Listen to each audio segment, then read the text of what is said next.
Hey everyone, I hope you're having a good holiday season. If you want to support the channel and you enjoy the stories that I narrate, be sure to like and subscribe and leave a comment letting me know what you thought of the story. But with that said, enjoy the video.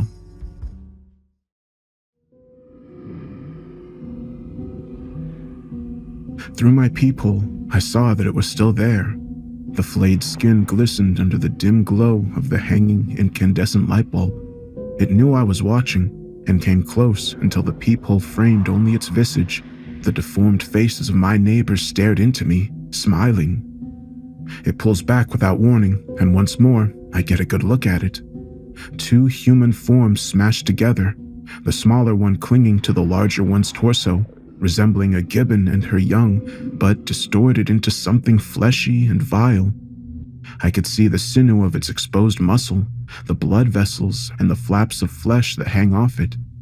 It runs off into the dark corners of the hallway, but I am not fooled. I know it's trying to lure me out, and I don't want to find out why. I need your help, please. I'm trapped on the 4th floor of Rochester Heights in room 405, a dilapidated high-rise in East Oakland. Within the last 6 hours, at what must have been dead midnight, something horrible happened. Whether it was an invading force or a corrupting evil, I don't know. But I can't leave, and my room is the only safety I have. And even then, I don't know how long until it gets in. I'll have to go back, recount all that's happened leading up to this, and maybe, just maybe, someone can help me. It all started with that damn fetish. Not the sexual type. No, it was an idol. It was 4 a.m., and I was about to throw in a load of laundry before I was off to bed, and there it was. Splayed out smack dab in the middle of our laundromat, still slick with blood.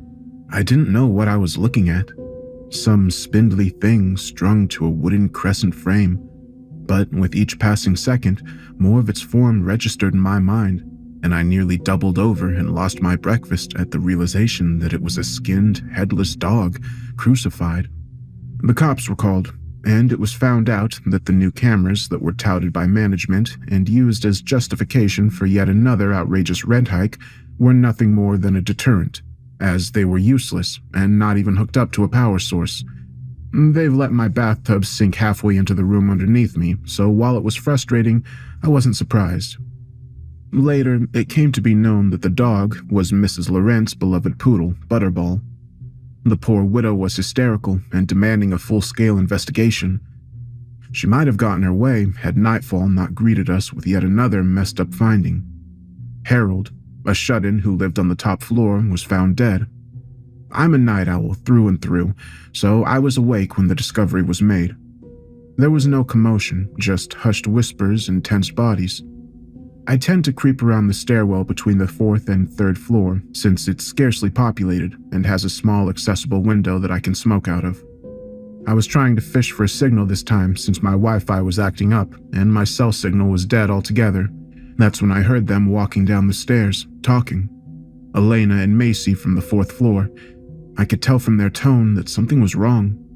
That and the time, 2 a.m. No one but me was up this late here most days. I strained my ears to listen. Folded like a fucking pretzel. And there was a mess everywhere. Tony says he thinks he's been there since they found the hag's dog in the laundromat. He tried calling the cops, but it's not going through. Elena was whispering to Macy. Well, who was it? That creep Harold from the 2nd floor. The one that Carter beat up for stalking his girlfriend. What was her name? John? It's Joanna. Don't be mean. This is serious. What did Tony do about the body? Sorry, I just think she's frumpy and plain. Way out of Carter's league. And nothing, yet. He told the manager and he tried calling the police too, but no luck. He wants the body out of here as soon as possible, so he sent Tony out to the station in person. But it's been 2 hours since and he hasn't even texted me once. I'm starting to get worried. Want to go look for him? No. That would be dramatic of me. We're not even dating, just messing around. Still, you know the Donut Royal is open 24/7. We can get a few and meet Tony halfway there. Elena said, and the two started walking down the stairs. I froze, and the thought to try to sneak away came to me too late. The two women didn't even acknowledge me as they walked past. I knew 3 things then: that Elena was fucking our maintenance man, that I'm either invisible or detestable enough to be invisible, and that Harold was dead. I wouldn't know it then, but I would learn later that night that this was just the beginning of a nightmare. I finished my cigarette and sulked back upstairs, still unaware that anything was wrong. I should have paid more attention to my surroundings during my trek, because I'm certain by then it had already started. I only barely picked up on the fact that every light was dimmer. Not by much, but enough for it to be noticeable. I went back to my room, bolted the door, and tried getting my laptop to connect to the internet again. The only ones that loaded up were 2 random Reddit pages I had already loaded before the Wi-Fi crapped out. I gave up after about 45 minutes and pressed my ear to the wall next door. I know it's weird, but sometimes I enjoyed listening to the sounds of my neighbors, Joanna and Carter, but now they were quiet, except for the natural shifts and breathing that came with sleep. I wondered if they knew Harold was dead, and I wondered how they'd react when they found out. I wasn't there for the supposed blowout between him and Carter, but I had heard about it. Macy and Elena loved to gossip above my smoking spot. I think Harold caught them like I had, and the poor fellow, trapped within the cage of his delusions, confronted Carter. Everyone knew he had a thing for Joanna, and she was too polite or sympathetic to ever be stern with him, so he must have interpreted it as reciprocation, and it ended with him getting stomped out and the residents being quietly grateful for it.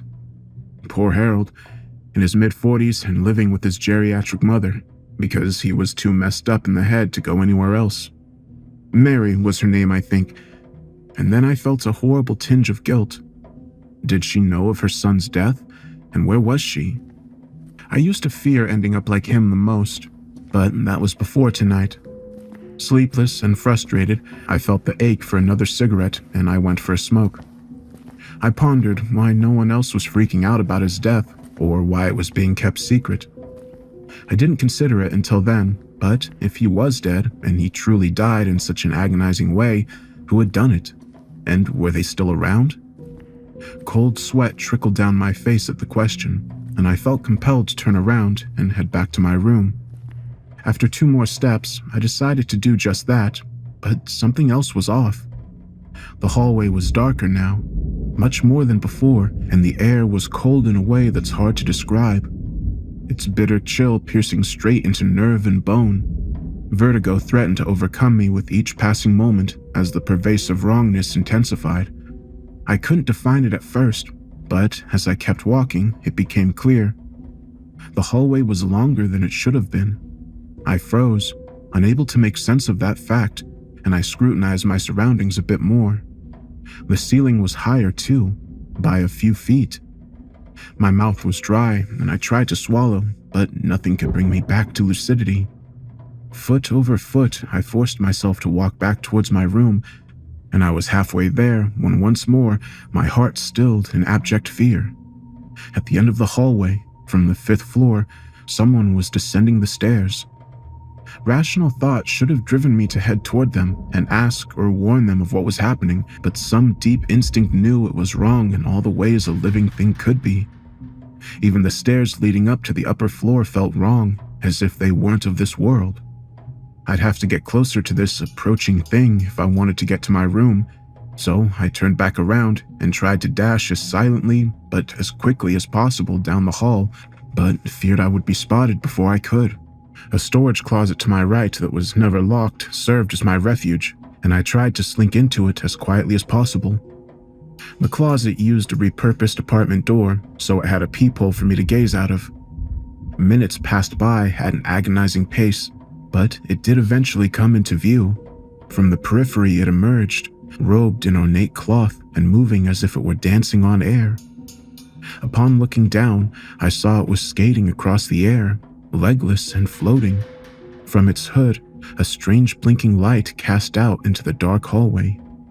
As it was eye level with me and directly in front of me, I caught a side profile of its face and held my breath to stifle a gasp. Its face was like TV static, flickering in black and white chaos.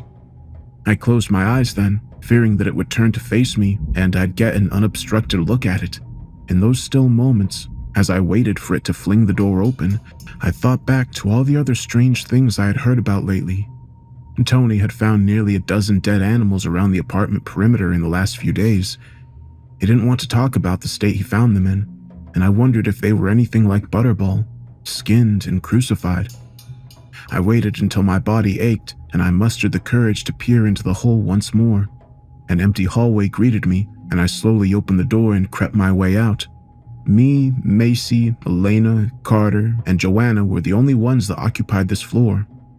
I went to their door and caught myself when I went to knock. I hesitated for a moment before I tried the knob. I winced as it creaked open, and I made my way in, trying to close the door as quietly as possible. I called out for them in a hushed voice, but as I looked around their empty living room, I heard a muffled sound from the other room. I slowly crept across the apartment and looked through the crack in the open door. I didn't recognize them at first. I thought it was a pile of blankets, but as the heavy movement and labored breath caused something to click in my head, I couldn't stifle the yelp. It caused the head, or more aptly, heads to snap up to face me, and I had no delusions of what it was. Carter and Joanna had been fused together. They must have been sleeping when it happened, as their torso, hips, and legs were melted together. Her head was fused to his chest and staring up at me with wide, unblinking eyes. I thought they had been flayed at first, but the more I looked, the more it seemed like the flesh had sloughed off them. It hoisted itself up on all fours, if you could call it that, and both their heads let out a moaning sound. The mouths grinned at me as it took a step towards me, and I finally snapped out of it. We both ran at the same time, but it was slowed by its deformed mass. But the distance between us was still too close for comfort as I ran out into the hallway and towards my room. I thanked God that I hadn't locked my door as I threw it open and turned to slam it shut. And without a moment to spare, I bolted and locked it. It tried the knob a few times before it resorted to gentle taps and then deafening pounding and then silence. Now, it's just waiting there for me, but what I fear most is that whatever did that to them will come back, lured by its presence, and do the same to me. It's been hours since, but the sun has not risen. I tried sleeping in the bathtub. I couldn't stand the proximity of my bed to Joanne's and Carter's. But when I stepped in, I remembered that half the tub couldn't support my weight, as water damage had left it half sunk into the floor. So I went back to the living room and saw my laptop still sitting there with this webpage open. If anyone can help or has any ideas, now's the time. I don't know how much longer I have left. Just now, I decided to peer out of my window and was greeted by Stygian darkness. But what really scares me is the few breaks in it. Occasionally, lightning flashes across the sky and illuminates the world beyond. A lifeless sand sea, lightning cutting through in brilliant flashes, stained by black and white pattering like TV static. I haven't slept since my last post, and Joanna and Carter are still prowling the hallway, messing with me. I can only guess that whatever warped their bodies also twisted their minds. I thought I was screwed, but then I remembered the bathtub. I went to it with my pack, filled with a few bottles of water and my laptop. The landlord and management have known about it for 6 months now. Water had seeped into the walls and started to rot away the floor, so much so that the bathtub's far end was noticeably sunk in. When I showered, I hugged the drain end, fearful that my weight would cause it to fall through the floor. Now I went to that end and stepped in. It sagged and groaned with my weight, but held, so I started jumping on it, landing with as much force as I could muster until on the third try, the floor gave way and I went with it. I landed pretty bad, cracking my side across the outer rim of the tub, and had the wind knocked out of me, but I had done it.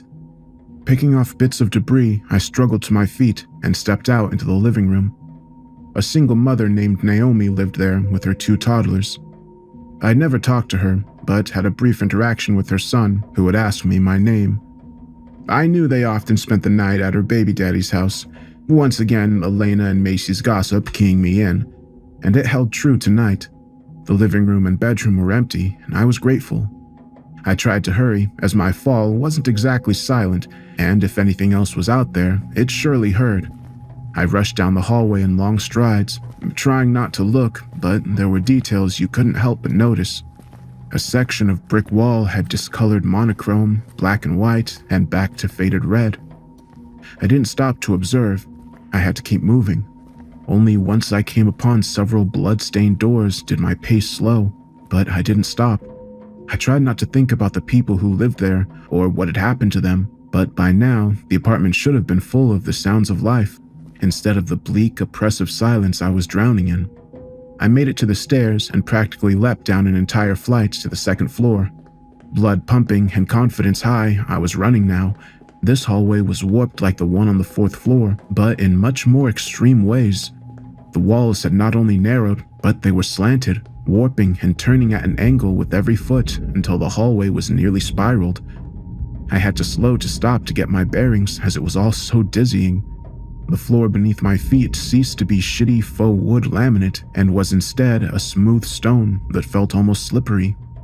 The brick wall had melted away to some mottled and stringy maroon cloth thrown over what looked to be grating made of the same smooth stone. It looked almost organic, but at the same time, it could have been fabric. The thick dangling strands made me think of sea anemone tendrils, and I shuddered at the thought of touching them. So I forced myself to run once more, past an open door to a room that had a body perfectly bisected and sprawled out on the floor. The pile of intestines between the two halves writhing and rising into the air. I shut my eyes tight and ran past it to the next open door. It was Harold's room, and I feared seeing what had become of him. I thought mercy was on my side as the hallway eventually straightened out, and the next half-dozen doors were shut. But as I came up to the last doors that lined the hallway, the one on my left flung open with incredible force. Flayed hands from a black void reached out to grab at me, and I pivoted out of the way just before they made contact. But I couldn't stop my momentum and went stumbling onto the cold, slippery floor. I tried scrambling back up as the door to my right opened, and from it, Sarah Palmer emerged. I knew it was her, despite her corrupted form, flayed and covered in sinewy, tumor-like growths. The severely obese woman had merged into her mobility scooter, and she used it to move forward. Slothed flesh made it difficult as it wrapped around the wheels, but still, it inched forward. The center of her abdomen had split open into a gaping hole, and with a quiver and a moan, it erupted with some vile, bile-like fluid as it vomited a small figure out onto the floor before me. The newly birthed child got up at the same time I did and followed me into my panicked rush down the rest of the hallway and into the stairwell. The childlike thing made of diseased and partially digested sinew was fast. It laughed as it closed the gap between us. It leapt onto me and crawled to my back, biting deep into my shoulder. I attempted to take hold of it and pry it off. The flesh was gelatinous, and my fingers sunk into it in a way that made my stomach churn. Tag, you're it! The thing said in a voice I thought was vaguely familiar. Disgust drove me to fling it at the wall with all the force I could muster, and its body crunched and splattered on impact with the wall. It let out a small, pained groan as it slid to the floor. As I ran by, it spoke in an agonized whisper that I could not rend from my mind no matter how much I try. Chris, why? I just wanted to play, it said, and I had to stifle a heaving gasp as I cleared the flight of stairs into the first-floor lobby. The only child who knew my name here was Naomi's son, and they weren't supposed to be here. Not tonight.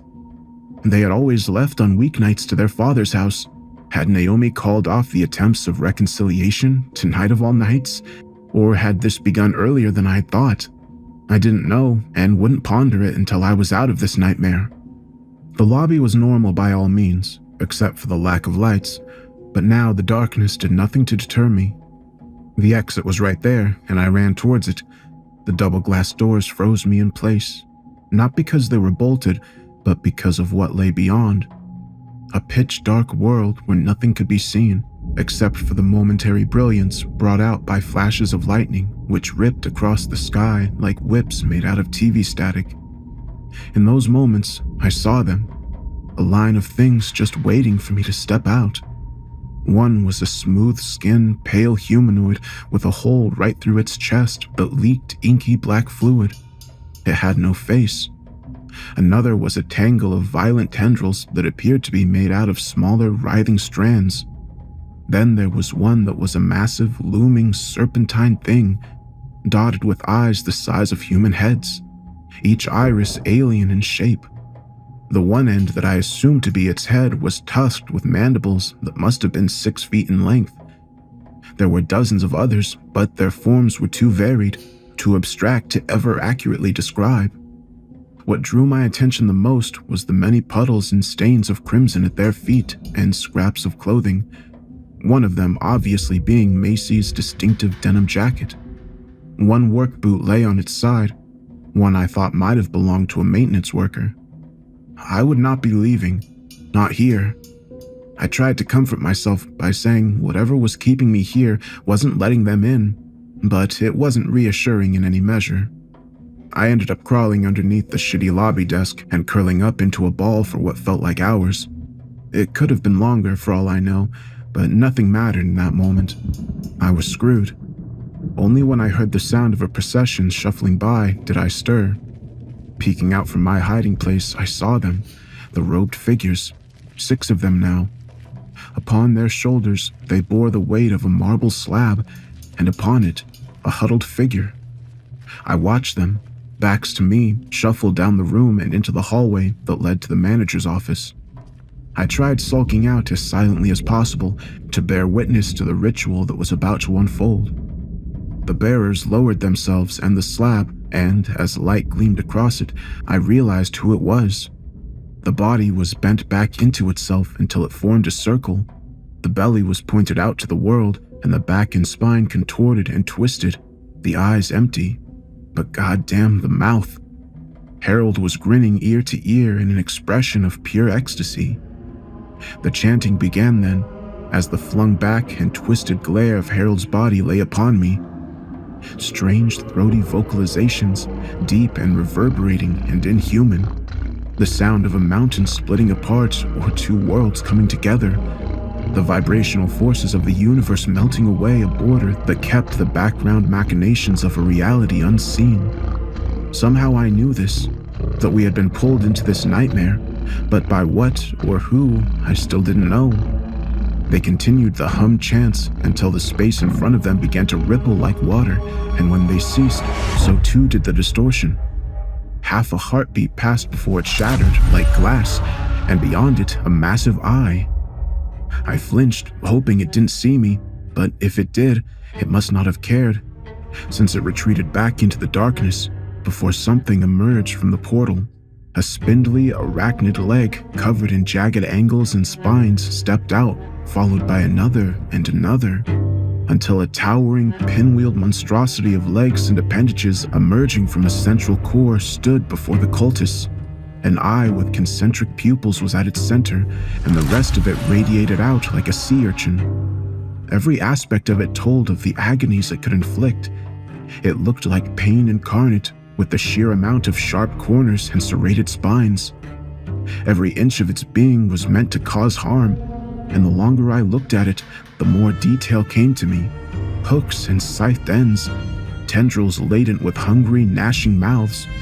The thing that stood out the most was the way it distorted the space around it. Though it was within a confined space as I gazed upon it, it seemed to expand the air around it so that some hidden aspect of itself could be felt. This was a part of a much larger whole, and I got the impression that some massive hands on a cosmic scale held this thing out before us, and yet they were one and the same. I looked away, not wanting to gaze upon this abomination, this emanation of pain any longer. It spoke in an alien language then, a sound so vile, like a rusty nail being dragged along my eardrums and corneas.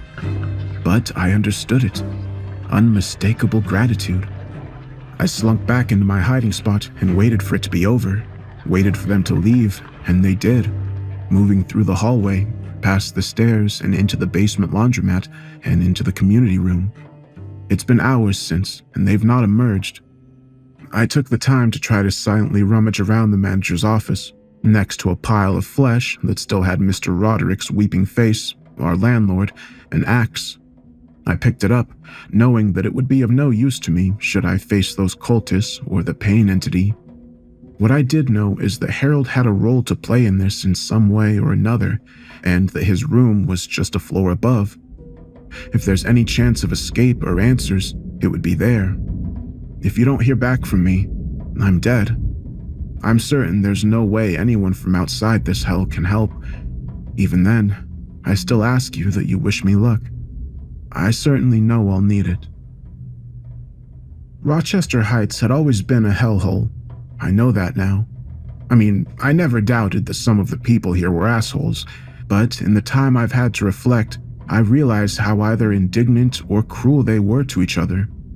Maybe when people group together like that with no goal beyond inhabitants, unpleasant things arise. I lamented once that to them, I was nothing but a sulking shadow, only half remembered. Once my landlord had forgotten that I even lived there and sent Tony to get the place ready for a new tenant. Now, I'm not so sure I mind as much. Being one of the forgotten ones might have saved my life. I was ready for the horrors of the second-floor hallway, meeting the grasping hands with an overhead axe swing that nearly severed one hand at the wrist. Pulling back, I used the butt of it to smash away another grasping hand until I could slip past them. Sarah Palmer was next, swiveling around in her mobility scooter to face me, but it was too late. The heel of the axe sunk into flesh, soft as putty, and as I yanked the axe loose, half her face slothed off. I heard her chuckle as I ran past. Something was burning in me. Even if I died here, I had to know the what and how of Rochester's descent into madness. Harold's room door was still ajar, and I made sure to bolt the door the moment I ran in. Only then did I slowly turn around. I thought it was graphorrhea at first. I had read about it one late night, a disorder most often associated with schizophrenics, the incoherent ramblings written and spoken. The living room floor and adjacent floor contained countless sharp-edged sigils and graphs. They looked occultic in their configurations, but the actual characters themselves were completely foreign. Dead center at the circle was free of the scrawl, but stained with brownish-red blood. I knew it was where Tony had found Harold's body. There was a journal left on the coffee table, and flipping through it, I confirmed that it was his. In the few moments I had in the room, I didn't have much time to really understand its contents, and though I still have it, and have spent hours since poring over it, I've only been able to come up with a rudimentary understanding of what Harold was onto. Harold moved back in with his mother after an episode that cost him his job a year prior. They lived off her social security checks, and he deeply resented her for her advanced age. Every day she'd wake up with less of her mind intact. He was also having issues with extreme sexual frustration and began clinging delusionally to Joanne's politeness as a signal that she wanted him. The confrontation with her boyfriend Carter was the breaking point. It wasn't the reason why he did all this, but it was the final straw. But he had reason to resent everyone here, and he detailed all his grievances, big and small. I learned then the difference between being someone pushed to the wayside but still scrutinized with an eye of assumed threat like Harold, and being forgotten altogether like me. In his pages upon pages of detailed slights, never once did my name come up. My existence failed to register to someone who was uncomfortably similar. It made me feel bitter, and I don't know why. Then there was talk of what he dubbed the background world. I still don't quite understand what it was or its purpose, but that's the thing that ties this all together. I'll let Harold explain in his own words. I first saw it in a dream, then a vision. It started with a tusked worm taking a bite out of the thin air. Like a scalloped finger, it peeled back what I thought was real to show me the machinations that ran behind what could be seen. Two places within the same space, but never allowed to touch or interact. As above, so below, and from below to above. Everything is mirrored. If it exists here in our layer, it exists below, within the background world. That was the first rule it told me. the most important for creating an interstice where we can finally meet. The second rule is that for an autarch to touch the human domain, something must be offered to it, a life or part of one. Most often the offering is someone else. The greater the offering, the more an autarch can manipulate the human domain, as long as it's within its sphere of influence. The most powerful offerings are oneself, a year of your life, or the greatest joy you'll ever feel. The greatest offer one can make to an autarch is your own life. There's more. He mentions that the autarch he is in contact with is one that operates within the sphere of agony. Pain is its domain, and Harold knew pain better than most. The best I can piece together is that somehow he came into contact with this entity. Maybe it preyed on him for being vulnerable, or maybe its influence scrambled his thoughts, or maybe what he learned was too much for any mind to bear without consequence. I say this because I don't believe that Harold was crazy, ill and in need of help, but there are enough commonalities in the strange runic language and his journaling that I feel as if he was truly uncovering something. He was not a stark, raving madman, at least not until he let himself sink deeper into the influence of what had been encircling him. He spent the week leading up to the fateful night of his death preparing for Rochester's fall into the background world. 16 fetishes were placed around the apartment to mark the boundary for where the autarch would lift the veil and let our worlds merge. 6 of them were made from parts of his mother, the rest from strays and pets around the apartment. The last of them was Mrs. Laurent's dog, in the laundromat. Mirrored above and below, even if they were removed, they still created something in the background world that sanctioned this hell. Harold lamented that he never placed one in the basement below, and that was my chance. Maybe just the building was only partially within the interstice, and if I could make it to the second basement and emerge, it would be into the outside I'd always known.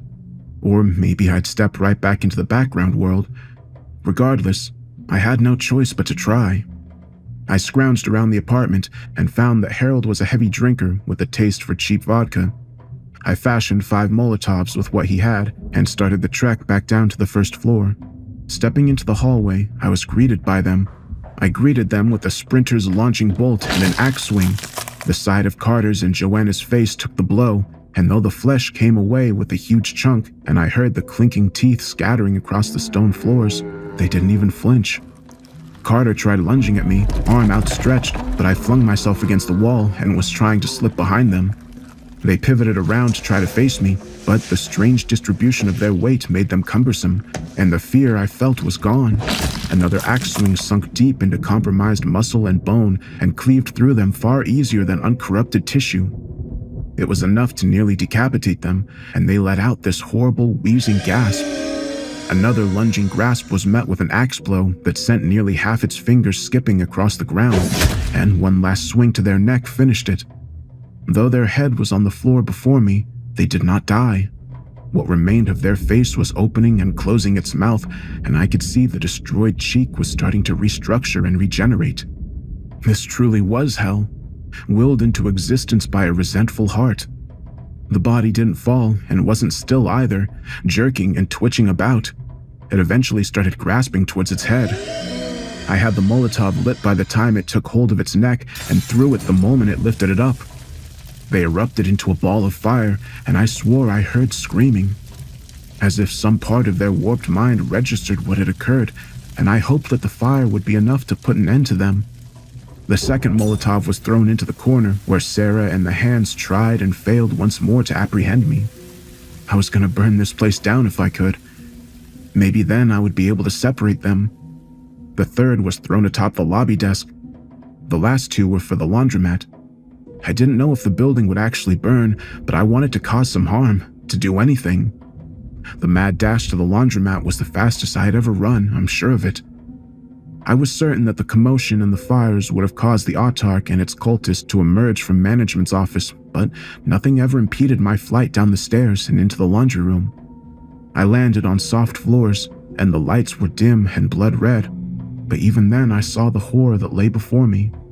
A pulsating mass, a conglomerate of flesh formed at the center of the room, and it stretched out across the floors, walls, and machines.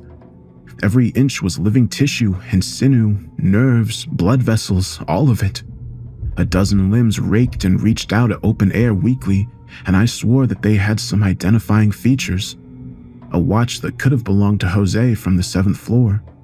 A sleeve from a distinctive neon green sweater from Kiana, a college student. I didn't need another reason.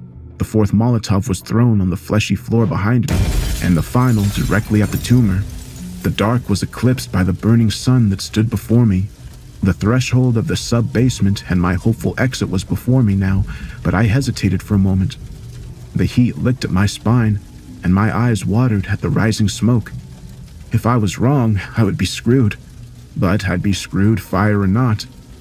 I moved forward, and the moment my foot touched the first step, the world behind me plunged back into darkness as the fire extinguished. In an instant, it all ceased.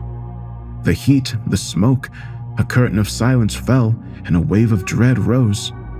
I knew I shouldn't have looked back, but I couldn't help myself.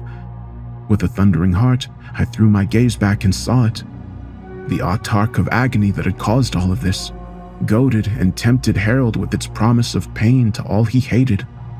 The center of its eye blossomed before me and grew to encompass all before it in its vision. Yes, it was a vision that it showed me. Screams around me rose to a crescendo as the tumor grew to the size of the apartment itself, a living edifice, and yet it still paled in size compared to the autarch who looked down on it. The countless tendrils and their instruments of torture reached down to the tower of flesh and raked and sliced and tore and ate it. And it all grew back. It would continue so for eternity. That was the dark wish of Harold. The thing began to bulge and split apart, a perfect copy of its spherical form, mitosis.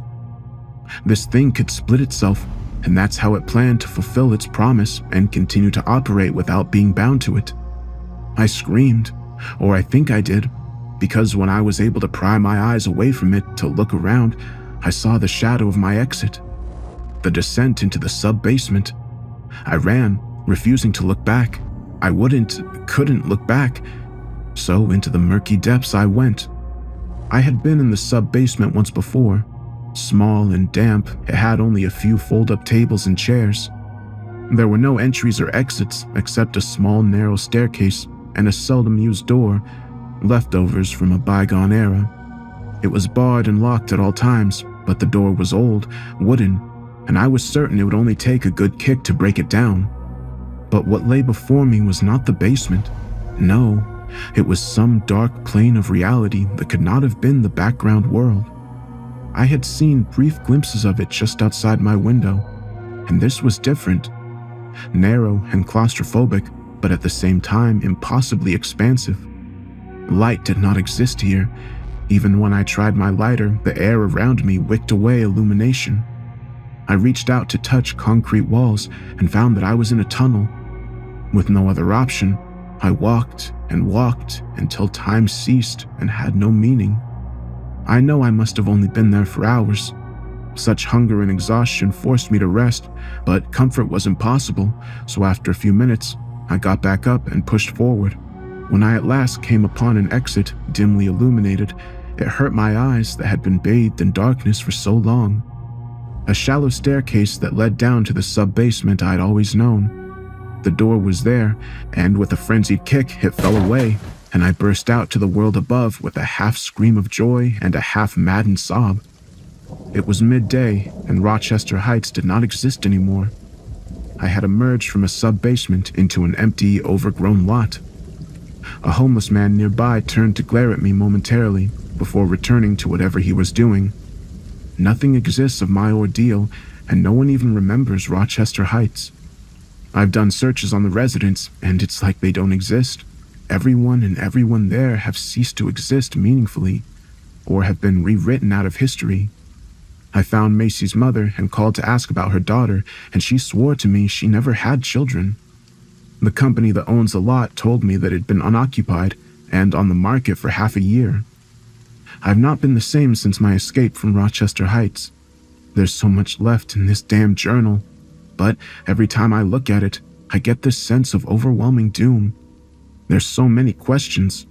If what exists below is reflected above, and vice versa, how has the world changed?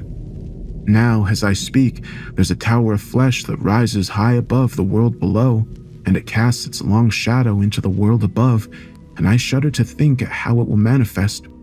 I know Rochester Heights has cast its shadow over me, darkened my heart one way or another. The people there didn't deserve what happened to them, and Harold deserved better, but in hatred or love, their gaze eluded me. Once I resented that, but now I find solace in it. The nightmares will never end, and I will never be okay, but at least anything that casts its hateful gaze upon our world will see nothing but a shadow in my place.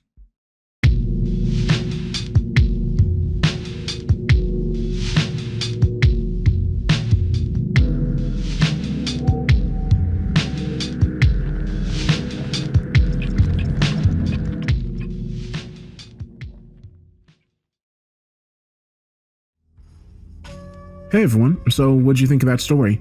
This story is similar to a few other stories I've done, and it has that element that I'm not exactly sure what it's called, but stories where something happens and then you kind of see two different worlds merging together.